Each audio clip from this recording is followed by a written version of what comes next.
C'était un peu David contre Goliath, version raclette et chocolat suisse. Lundi 18 septembre, à Genève, s'est tenu mon procès contre la multinationale suisse Adax et son patron, le milliardaire Jean-Claude Gandour. Ces derniers veulent absolument me réduire au silence depuis que j'ai révélé un scandale de corruption et de carburant toxique en Guinée.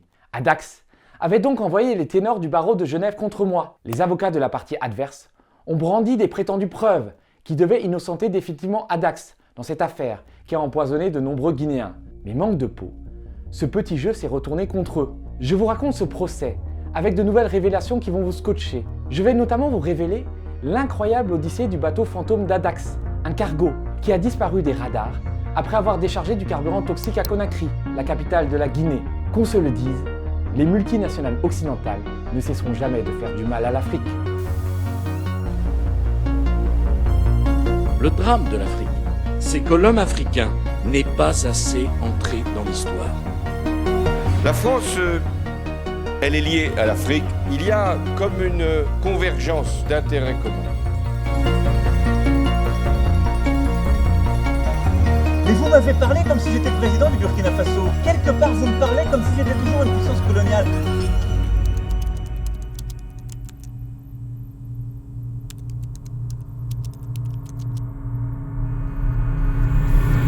Il y a quelques mois, j'avais révélé comment le trader suisse Adax Energy avait obtenu le marché d'importation de carburant en Guinée, sans appel d'offres et dans des conditions qui fleuraient bon la corruption. Mais ce n'était pas le pire encore. En mai et juin dernier, juste après le début des livraisons d'Adax, la Guinée a été inondée d'une essence toxique qui a non seulement cassé des moteurs, mais aussi mis en péril la santé des populations. L'indignation des Guinéens avait été si grande que le président Mamadi Doumbouya avait mis des hauts cadres de l'administration en garde à vue début juin. La multinationale suisse a toujours nié son implication dans cette affaire, mais ces dénégations n'ont pas convaincu la société civile guinéenne, dont une organisation reconnue, le RENAD, a porté plainte au pénal à Genève.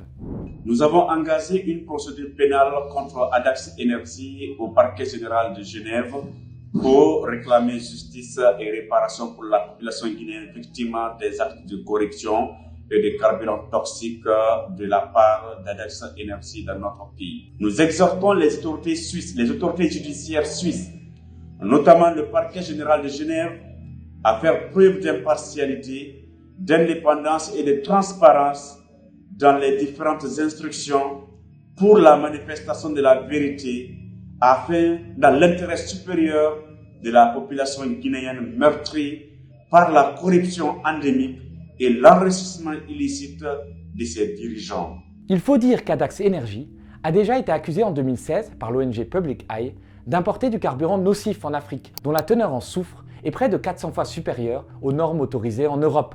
Adax et son patron, le richissime magnat franco-suisse Jean-Claude Gandour, veulent donc à tout prix éviter un nouveau scandale. C'est pourquoi ils tentent par tous les moyens de discréditer mon travail de journaliste en me traînant en justice à Genève. Lundi dernier, je me suis retrouvé face à 4 avocats qui avaient pour mission de me clouer le bec une bonne fois pour toutes. Il fallait les voir débarquer avec leurs costumes à un SMIC et leurs grosses valises à roulettes remplies de dossiers. Au début de l'audience, ils ont même tenté d'acheter mon silence en me proposant un accord à l'amiable. Ils retiraient leur procédure et en échange, je n'enquêtais plus sur Adax et sur Gandour.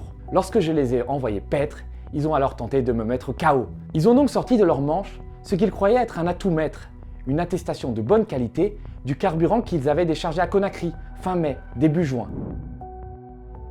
Il est confirmé que le 1er juillet 2024, sur instruction reçue d'Adax Energy SA et de la société ivoirienne de raffinage, SGS Abidjan a prélevé des échantillons dans les citernes à cargaison du MT Seaways Jeju, au large de la Côte d'Ivoire. Ce bateau avait déchargé une partie de sa cargaison à Conakry, Guinée, du 27 mai au 29 mai et du 30 mai au 4 juin 2024. Sur la base des échantillons prélevés et des tests effectués par SGS Abidjan, l'échantillon testé était conforme pour tous les paramètres testés. Il fallait voir les avocats brandir cette attestation comme le Saint Graal. Madame la Présidente, voici la preuve irréfutable que M. Dietrich ment. Les avocats d'Adax ne niaient pas l'existence d'une affaire de carburant frelaté, mais ils rejetaient entièrement la faute sur les Guinéens. Si l'essence était devenue impropre, c'était à cause des cuves sales de stockage ou des stations-service à Conakry qui n'étaient pas aux normes. C'est une constante chez les multinationales européennes. Elles adorent rejeter la faute sur les Africains, qui sont toujours des coupables tout désignés. Et sur le coup, Adax et Gandour étaient sûrs d'avoir prouvé leur innocence. C'était sans compter sur un de mes plus grands défauts. J'adore chercher la petite bête. Il y a des gens qui sont nés pour faire de l'argent, comme Adax.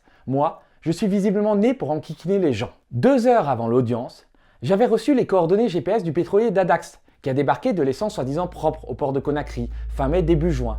Et c'était très intéressant. Le tanker s'appelle le Seaway Jeju, un cargo construit en 2015, battant pavillon libérien et affrété par un armateur grec. Et je vais vous raconter son incroyable odyssée, digne de Tintin au pays de l'or noir. Fin avril, le bateau part d'Anvers en Belgique et fait un long voyage vers les côtes africaines. Après un détour par la Sierra Leone, où Adax dispose d'une sorte de base logistique, le bateau arrive au port de Conakry le 24 mai. Jusqu'ici, tout va bien.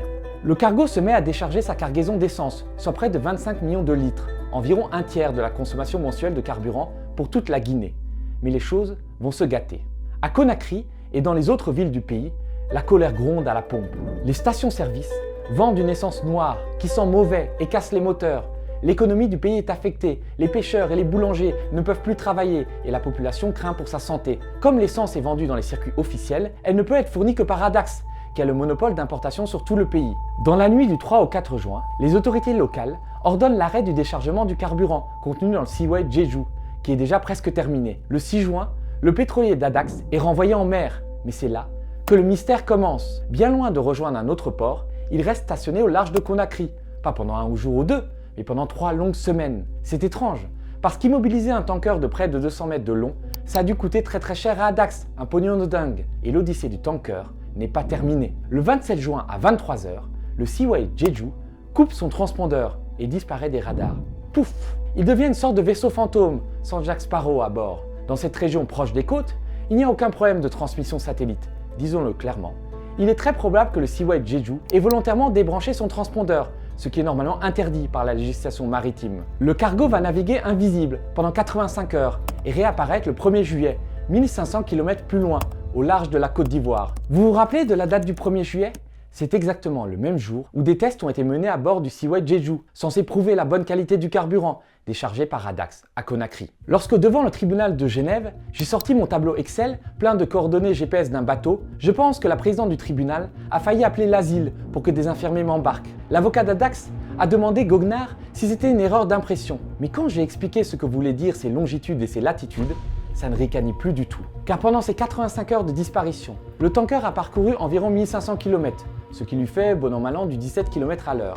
Un tanker, ça vogue en moyenne à 30 km à l'heure. Ça laissait donc largement le temps au Seaway Jeju de faire un détour par un port comme Freetown au Sierra Leone ou Monrovia au Libéria. 85 heures, ça laissait largement le temps au Seaway Jeju de décharger l'essence toxique, de nettoyer ses cubes et de recharger du carburant propre pour réapparaître comme par magie le jour des tests au large d'Abidjan, blanc comme neige. En réponse à mes nouvelles accusations, Adax m'a répondu, ou plutôt ne m'a pas répondu, qu'il réservait ces éléments de réponse à la juridiction saisie des procédures en protection de personnalité. Les avocats d'Adax et de Gandour m'ont par contre rappelé que des mesures d'urgence avaient été prises par la justice suisse, m'interdisant en principe d'enquêter sur la multinationale et son richissime patron. Mais je ne m'y plierai pas, car il est d'intérêt public de révéler à tous l'existence de ce bateau fantôme, dont la disparition vient non pas innocenter Adax, mais plutôt renforcer les doutes sur sa culpabilité dans cette affaire de carburant toxique en Guinée. Car il faut bien que je vous parle de ce procès, où les avocats d'une multinationale ont rejeté la faute d'un scandale environnemental et sanitaire sur des Africains en présentant des preuves à minima pas du tout fiables. Car il faut que je vous parle de ce milliardaire Jean-Claude Gandour qui dirige Adax et qui a été présenté à l'audience par son conseil comme un amoureux de l'Afrique. Comme si l'Afrique était une femme à conquérir, y compris contre son gré. C'est fou. Tous les types qui se présentent comme des amoureux de l'Afrique finissent en général par la piller. Car si je me tais, ce n'est certainement pas les médias publics français qui parleront de ce scandale énorme en Guinée, dans un pays dont la junte au pouvoir est soutenue bec et ongle par Emmanuel Macron. Vous imaginez bien que s'il y avait eu un scandale de carburant toxique au Burkina Faso, impliquant une société russe, on aurait déjà eu 8 articles de RFI et 3 éditions spéciales de France 24. Mais là, comme le Seaway Jeju, c'est silence radio.